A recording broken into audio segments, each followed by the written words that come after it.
Hello दोस्तों, आप सभी का बहुत बहुत स्वागत है आपके अपने यूट्यूब चैनल हिंदी साहित्य क्लासेस में। और आशा करती हूँ आप लोग बहुत अच्छे हैं और आपकी तैयारी आने वाली परीक्षाओं के लिए बहुत अच्छे से चल रही है।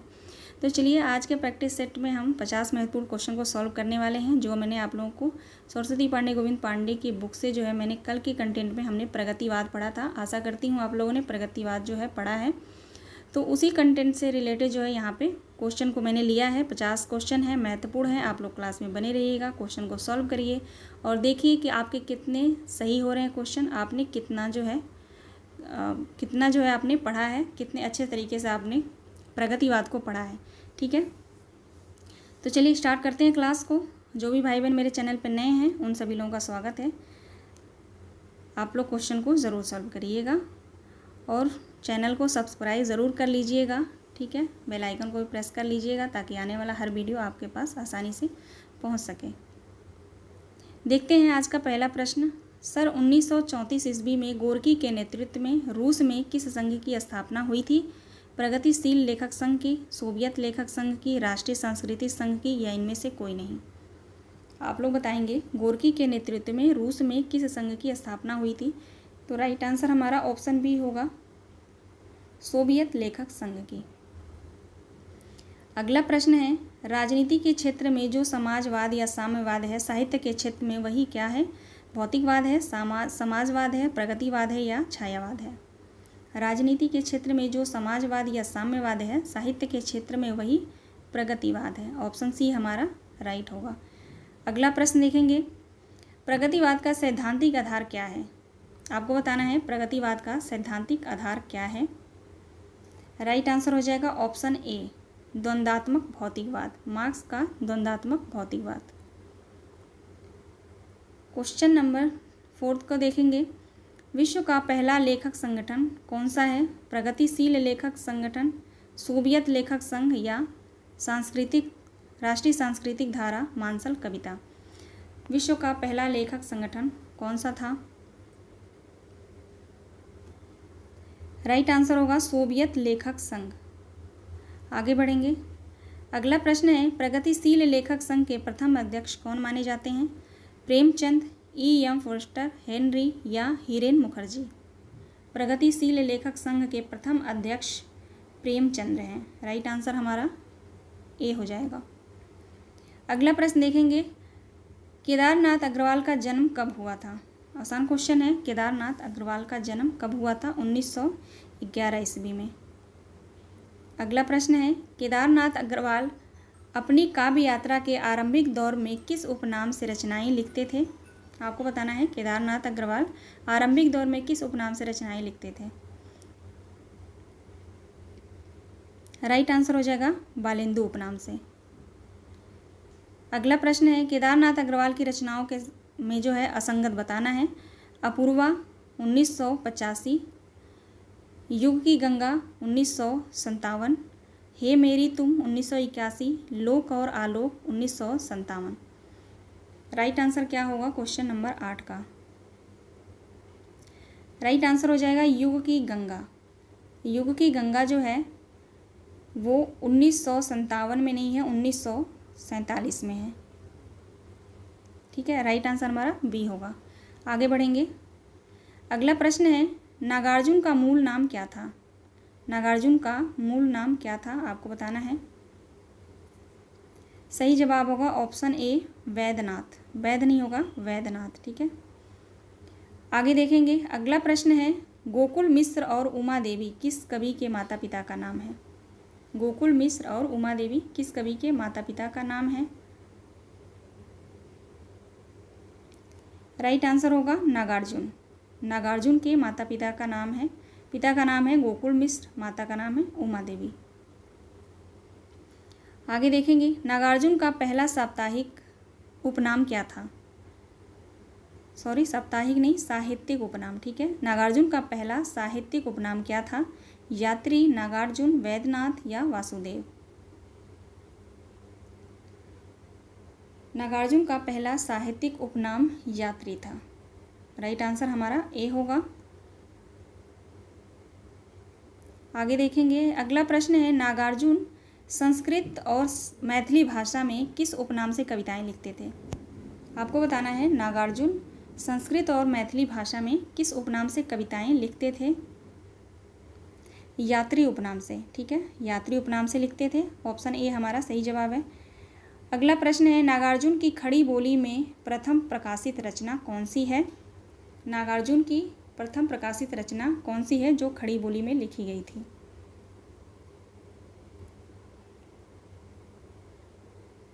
राम के प्रति। राइट आंसर हो जाएगा ऑप्शन बी, राम के प्रति। अगला प्रश्न है राम के प्रति रचना 1935 ईस्वी में किस साप्ताहिक पत्रिका में छपी थी? आपको बताना है राम के प्रति रचना किस साप्ताहिक पत्रिका में छपी थी? राइट आंसर हो जाएगा विश्व बंधु पत्रिका में। ठीक है, चारों पत्रिकाएं जो यहाँ पे मैंने दिया है वो सभी पत्रिकाएं साप्ताहिक पत्रिका हैं। अगला प्रश्न है सतरंगे पंखों वाली किस कवि की रचना है? सतरंगे पंखों वाली किस कवि की रचना है? नागार्जुन। ठीक है, नागार्जुन जो है हमारा सही जवाब है। सतरंगे पंखों वाली जो रचना है नागार्जुन की रचना है। आगे बढ़ेंगे। अगला प्रश्न है प्रमुख कवियों के उपनाम के संदर्भ में असंगत बताना है। आप सभी को पता है उपनाम भी पूछा जा रहा है आजकल, तो यहाँ पे आपको देखना है। यहाँ पे नागार्जुन का उपनाम यात्री, शिवमंगल का सुमन, वासुदेव का वसंत, रांगे राघव का त्र्यंबक वीर राघवाचार्य। इनमें से असंगत कौन सा है? राइट आंसर ऑप्शन सी होगा। वासुदेव का उपनाम वसंत नहीं त्रिलोचन शास्त्री था। ठीक है, त्रिलोचन शास्त्री हमारा राइट आंसर होगा। तो यहाँ पे हमारा राइट आंसर सी हो जाएगा। ठीक है, ध्यान रखेंगे आप लोग, वासुदेव का जो है उपनाम त्रिलोचन शास्त्री था। अगला प्रश्न है भस्मांकुर हजार हजार बाहों वाली किस कवि की रचना है? भस्मांकुर हजार हजार बाहों वाली किस कवि की रचना है? ये सभी रचनाएं नागार्जुन की हैं। राइट आंसर हमारा ऑप्शन ए होगा। अगला प्रश्न देखेंगे कविता यूं ही बन जाती है बिना बनाए क्योंकि हृदय में तड़प रही यह याद तुम्हारी। कविता यूं ही बन जाती बिना बनाए क्योंकि हृदय में तड़प रही याद तुम्हारी। उपयुक्त पंक्तियां किस कवि की हैं? ये पंक्ति केदारनाथ अग्रवाल की है। ऑप्शन हमारा ए राइट होगा। असंगत युग्म बताना है यहाँ पे। खिचड़ी विप्लव देखा हमने नागार्जुन की रचना है। बोले बोल अबोल नागार्जुन। आत्मगंध, यहाँ पे आत्म रहेगा, आत्मगंध केदारनाथ। अर्घान वासुदेव सिंह त्रिलोचन। इनमें से असंगत युग्म कौन सा है?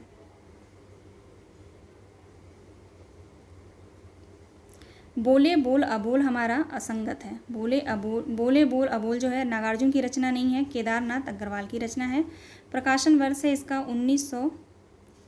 1985। प्रकाशन वर्ष आप लोग एक बार देख लेंगे। खिचड़ी विप्लव देखा हमने, इसका प्रकाशन वर्ष है 1980। आत्मगंध केदारनाथ अग्रवाल की रचना है 1988 और अर्घान 1984। ठीक है, प्रकाशन वर्ष आप लोग ध्यान रखेंगे। ओहो, यहाँ पे बोले बोल अबोल 1985 रहेगा ना, सॉरी। चलिए, राइट आंसर हमारा ऑप्शन बी हो जाएगा। आगे देखेंगे। अगला प्रश्न है नागार्जुन कृत भस्मांकुर जो एक खंड काव्य है किस छंद में लिखा गया है? नागार्जुन की रचना है भस्मांकुर, एक खंड काव्य है। यह किस छंद में लिखा गया है? तो वर्वय छंद में लिखा गया है। राइट आंसर हमारा ए हो जाएगा। अगला प्रश्न है मैथिली भाषा में रचित पत्रहीन नग्नगाँच रचना में कितनी कविताएं संकलित हैं? पत्रहीन नग्नगाँच जो रचना है वो किसकी रचना है? तो नागार्जुन की रचना है ये। इसमें कितनी कविताएं संकलित हैं? 52 कविताएं संकलित हैं। राइट आंसर हमारा जो है सी हो जाएगा। और इस रचना पे नागार्जुन को साहित्य अकादमी पुरस्कार मिला था। ठीक है, ध्यान रखेंगे आप लोग, इस रचना पे नागार्जुन को साहित्य अकादमी पुरस्कार मिला था 1968 ईस्वी में। आगे देखेंगे। अगला प्रश्न है नागार्जुन ने अपनी किस कविता के संदर्भ में लिखा है? यह तो नागार्जुन साहित्य का मैनिफेस्टो है। बादल को घिरते देखा है, इसमें लिखा है। पाषाणी में, या अकाल और उसके बाद, या प्रतिहिंसा ही अस्थाई भाव है। ठीक है, ये यहाँ पे जो लाइन दिया गया है यह तो नागार्जुन साहित्य का मैनिफेस्टो है। यह किस कविता में लिखा था नागार्जुन ने, किस कविता के संदर्भ में लिखा गया था? तो राइट आंसर हमारा ऑप्शन डी हो जाएगा। ठीक है, प्रतिहिंसा ही अस्थाई भाव है। अगला प्रश्न है, जन जन में ऊर्जा भर दे मैं उद्गाता हूँ उस रवि का। उपयुक्त पंक्तियाँ किस कवि की हैं? नागार्जुन की हैं, त्रिलोचन की हैं, शिवमंगल सिंह सुमन की हैं या केदारनाथ अग्रवाल की हैं? जन जन में ऊर्जा भर दे मैं उद्गाता हूँ उस रवि का। राइट आंसर हमारा क्या होगा?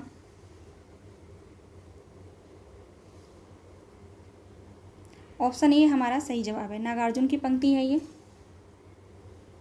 अगला प्रश्न है, अजय खंडहर मेधावी पांचाली किस कवि का आख्यानक काव्य है?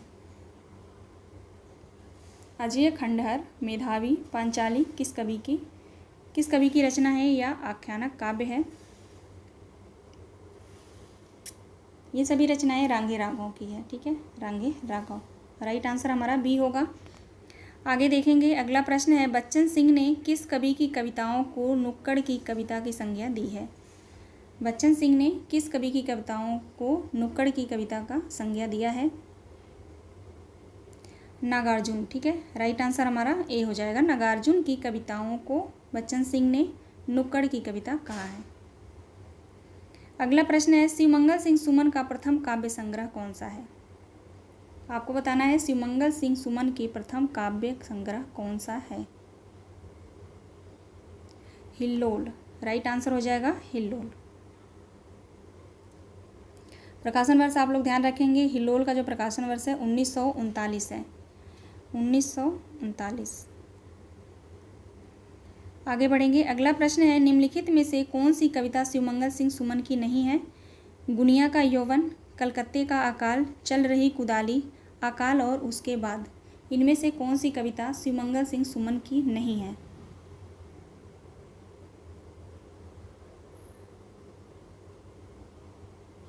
राइट आंसर हो जाएगा ऑप्शन डी, अकाल और उसके बाद शिवमंगल सिंह सुमन की कविता नहीं है। ये कविता किसकी है? नागार्जुन की है। ठीक है, बाकी गुनिया का यौवन, कलकत्ते का अकाल, चल रही कुदाली, ये तीनों कविताएं शिवमंगल सिंह सुमन की हैं और मोस्ट इम्पोर्टेंट है, तो आप लोग ध्यान रखेंगे। अगला प्रश्न है, वासुदेव सिंह त्रिलोचन का जन्म कहाँ हुआ था? वासुदेव सिंह त्रिलोचन का जन्म कहाँ हुआ था? राइट आंसर हो जाएगा ऑप्शन ए, चिरानी पट्टी। अगला प्रश्न देखेंगे, वासुदेव सिंह त्रिलोचन का प्रथम काव्य संग्रह कौन सा है? वासुदेव सिंह त्रिलोचन का प्रथम काव्य संग्रह कौन सा है? राइट आंसर हो जाएगा ऑप्शन बी, धरती। वासुदेव सिंह त्रिलोचन का प्रथम काव्य संग्रह धरती है। अगला प्रश्न है, त्रिलोचन जी द्वारा रचित काव्य अमोला में कितने वर्वे छंद संग्रहित हैं? 2700, 2800, 2900 या 3000? अमोला रचना में कितने वर्वे छंद संग्रहित हैं आपको बताना है। राइट आंसर हो जाएगा ऑप्शन ए, 2700। हिंदी में सानेट लिखने के लिए कौन से कवि प्रसिद्ध हैं? शिवमंगल सिंह सुमन, नागार्जुन, केदारनाथ या त्रिलोचन?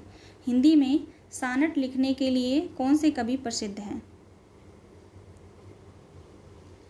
राइट आंसर हो जाएगा त्रिलोचन शास्त्री। पूरा नाम वासुदेव त्रिलोचन शास्त्री।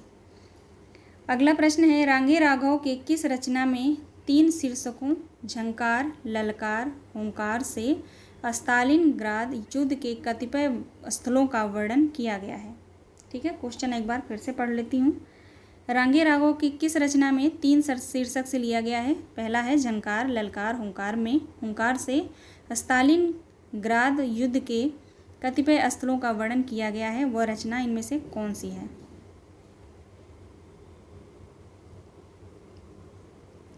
राइट आंसर है अजय खंडहर। ऑप्शन सी हमारा सही जवाब है। अगला प्रश्न है, मुझे जगत जीवन का प्रेमी बना रहा प्यार तुम्हारा। उपयुक्त पंक्तियाँ किस कवि की है? मुझे जगत जीवन का प्रेमी बना रहा है प्यार तुम्हारा, यह पंक्तियाँ किस कवि की हैं? ये पंक्तियाँ त्रिलोचन शास्त्री की हैं। याद रखेंगे आप लोग, त्रिलोचन शास्त्री की जो पंक्तियाँ हैं, इनकी पंक्तियों में जो है प्रेम से संबंधित वर्ड आपको शब्द जो है ज़्यादा देखने को मिलेगा। अगला प्रश्न है, माझी न बजाओ बंसी, मेरा प्रण टूटता है, मेरा प्रण टूटता है, मेरा तन टूटता है। यह पंक्ति किस कवि की है? माझी न बजाओ बंसी, यह किसकी पंक्ति है? केदारनाथ अग्रवाल की। यह पंक्ति जो है केदारनाथ अग्रवाल की है। आगे बढ़ेंगे। अगला प्रश्न है, अमल धवल गिर के शिखरों पर, यह पंक्ति किस कवि की है? नागार्जुन, केदारनाथ, त्रिलोचन, रांगे, राघव। अमल धवल गिर के शिखरों पर, यह पंक्ति किसकी है? तो यह पंक्ति नागार्जुन की है। ध्यान रखेंगे आप लोग, पूछा गया है, इम्पोर्टेंट है। अगला प्रश्न है, प्रगतिवाद शब्द का सर्वप्रथम प्रयोग 1942 ईस्वी में किसने किया था? प्रगतिवाद शब्द का सर्वप्रथम प्रयोग 1942 ईस्वी में किसने किया था? राइट आंसर हो जाएगा गजानन माधव मुक्तिबोध ने। अगला प्रश्न देखेंगे, प्रगतिवाद की प्रवृत्तियां नहीं हैं, इनमें से कौन सी प्रवृत्ति प्रगतिवाद की नहीं है, ये बताना है आपको। राइट आंसर हमारा डी होगा, शोषक वर्ग के प्रति प्रेम भाव का अंकन। ये जो है हमारा प्रवृत्ति जो है नहीं है, गलत है। ये शोषक वर्ग के प्रति प्रेम भाव का अंकन नहीं था, घृणा था। ठीक है, यहाँ पे घृणा था, घृणा भाव का अंकन था। जो शोषक वर्ग जो शोषक वर्ग के लोग थे, उनके प्रति जो है ये घृणा की भावना जो है रखते थे प्रगतिवाद के जो कवि थे। अगला प्रश्न है, प्रगतिवाद का कबीर किसे कहा जाता है? आपको बताना है प्रगतिवाद का कबीर किसे कहा जाता है। नागार्जुन को। ठीक है, ध्यान रखेंगे, महत्वपूर्ण क्वेश्चन है। प्रगतिवाद का कबीर पूछा जाए तो नागार्जुन को। आगे देखेंगे, प्रगतिवाद का पंथ किसे कहा जाता है? प्रगतिवाद का पंथ किसे कहा जाता है? तो केदारनाथ अग्रवाल को, केदारनाथ अग्रवाल को। अगला प्रश्न देखेंगे, क्वेश्चन नंबर 40, हमारे साहित्य का नारा कला के लिए नहीं बल्कि संसार बदलने के लिए है। यह कथन किस लेखक का है? बच्चन सिंह का, डॉक्टर नगेंद्र का, प्रेमचंद्र का या रामचंद्र शुक्ल का? हमारे साहित्य का नारा कला के लिए नहीं बल्कि संसार बदलने के लिए है, यह कथन किस लेखक का है? राइट आंसर हो जाएगा प्रेमचंद। यह कथन जो है प्रेमचंद का है। अगला प्रश्न देखेंगे, मुक्तिबोध ने किस कवि को अवध का किसान कहा है? मुक्तिबोध ने किस कवि को अवध का किसान कहा है?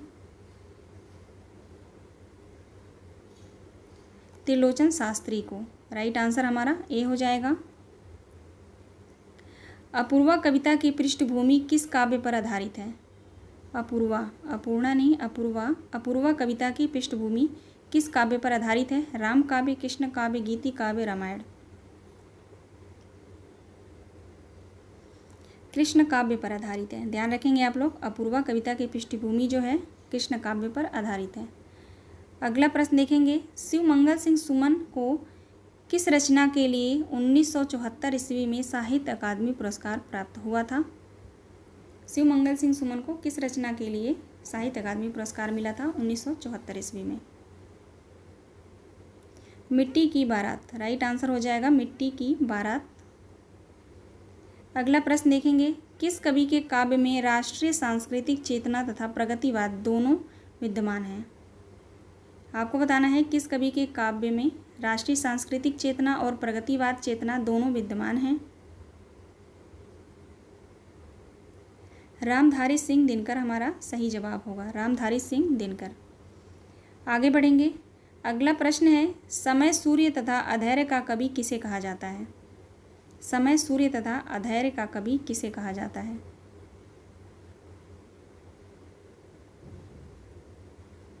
रामधारी सिंह दिनकर। राइट आंसर है रामधारी सिंह दिनकर को। अगला प्रश्न है, हारे के हरिनाम सामधेनी किस कवि की रचना है? हारे के हरिनाम सामधेनी किस कवि की रचना है? रामधारी सिंह दिनकर की रचना है ये। अगला प्रश्न देखेंगे, दिनकर ने किस लेखक के सामने स्वयं को महज डिप्टी राष्ट्रकवि ही माना है? ठीक है, क्वेश्चन है, रामधारी सिंह दिनकर ने किस लेखक के सामने अपने आप को महज डिप्टी राष्ट्रकवि माना है। इनमें से राइट आंसर क्या होगा? मैथिली शरण गुप्त। राइट आंसर हो जाएगा हमारा मैथिली शरण गुप्त। अगला प्रश्न है, दिनकर को किस रचना के लिए 1972 ईस्वी में भारतीय ज्ञानपीठ पुरस्कार प्रदान किया गया था? यहाँ पे सभी रचनाएं, 4 रचनाएं हैं, आपको बताना है राइट आंसर इनमें कौन सा है। किस रचना पे भारतीय ज्ञानपीठ पुरस्कार प्रदान किया गया था रामधारी सिंह दिनकर को?